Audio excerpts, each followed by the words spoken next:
ថាជារឿងអយុត្តិធម៌ឬក៏ជាបណ្ដាសារបស់ Atletico Madrid ពេលជួប Real Madrid នៅ Champions League ជំរាបសួរខ្ញុំកុលវ៉ាមីជួបខ្ញុំម្ចាស់នៅក្នុងវីដេអូថ្មីទីបំផុតនឹងដោយការរំពឹងទុកភាគច្រើនគឺ Real Madrid បានឡើងវគ្គ8ក្រុម Champions League ដោយលទ្ធផលនៃការទាត់បាល់កាត់សេចក្តីពេណាល់ទីដែល Atletico Madrid មានភ្លាត់មួយគ្រាប់ VAR មិនឲ្យមួយគ្រាប់ខណៈដែល Real Madrid គឺមានភ្លាត់តែមួយគ្រាប់តែប៉ុណ្ណោះមែនតើ Atletico Madrid ខំតាមបានស្មើគ្រាប់បាល់សរុបតាំងពីមិនទាន់បាន1នាទីស្រួលបួលផងពលគឺតាំងពីជាង20វិនាទី Gallagher សម្រាប់បានគ្រាប់បាល់មួយគ្រាប់ក៏ប៉ុន្តែដោយសារតែ90នាទីបូកថែម30នាទីទៀតក្រុមទាំងពីរនៅតែមានលទ្ធផលស្មើដូច្នេះទើបមានការ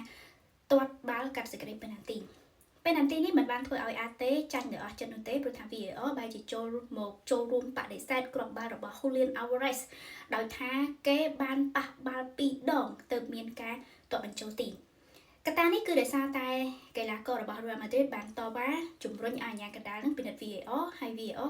ក៏បានបញ្ជាក់ថាបាល់នេះពីប៉ះមែនទោះបីជា Alvarez ប៉ះដោយជំហររអិលក៏ដោយដូច្នេះគេក៏ដកគ្រាប់បាល់ដែលចូលទីនោះទុកជាមិនបានការវិញដែលធ្វើឲ្យចប់ការប្រកួតអាតេចាញ់គ្រាប់បាល់ពេណាល់ទី Real Madrid 2-4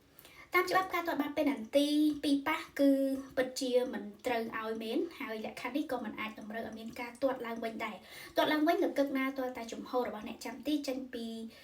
ញមកទប់បាល់នឹងលើកពីគំនូសកំណត់ឬក៏ក្រុមបដិបត្តិនឹងបង្កភាពមិនប្រក្រតីណាមួយក៏ប៉ុន្តែក្រោយចប់ការប្រកួតលោក Diego Simeone ក្រុមបង្វឹករបស់ AT នឹងក៏បានសួរទៅអ្នកកាសែតថាមានអ្នកណាគេមើលឃើញ Alvarez ប៉ះបាល់2ដងទេដែលនេះគឺបង្ហាញថាលោក Simeone នឹងគឺគាត់បង្ហាញការខឹងសម្បានឹងការសម្រេចចិត្តនេះជាខ្លាំងហើយក៏ដូចជាចាត់ទុកថានេះគឺជាការប្លន់លទ្ធផលពី AT អញ្ចឹងដែរយ៉ាងណាមិញលទ្ធផលទៅហើយគឺផុតហើយបើសិនជា AT តវ៉ាក៏មានតែការពិន័យដល់អាជ្ញាកណ្ដាលអីតែប៉ុណ្្នឹងដែរតែ AT ត្រូវបន្តជាប់បណ្ដាសាបរាជ័យដដែលជាមួយ Real Madrid ទៀតព្រោះថានេះគឺជាលើកទី6ហើយដែល Atletico Madrid និង Real Madrid ជួបគ្នានៅវគ្គកាត់សេចក្តីពេណាល់ទីហើយទាំង6ដងគឺ Real Madrid ឈ្នះទាំងអស់ហើយនេះក៏ជាលើកទី5ដែរដែល Atletico Madrid ត្រូវធ្លាក់ចេញពី Champions League ក្រោមថ្វីជើងរបស់ Real Madrid អញ្ចឹងមានតែចូលរួមសោកស្ដាយចំពោះ Atletico Madrid ហើយក៏ដូចជាអបអរជាថ្មីសម្រាប់ Real Madrid ដែលនៅតែមានការបន្តក្តីសង្ឃឹមក្នុងការក្លាយជាជើងឯក Champions League ជាលើកទី16អរគុណច្រើនជួបគ្នាបន្តនៅក្នុងវីដេអូក្រោយសូមជម្រាបលា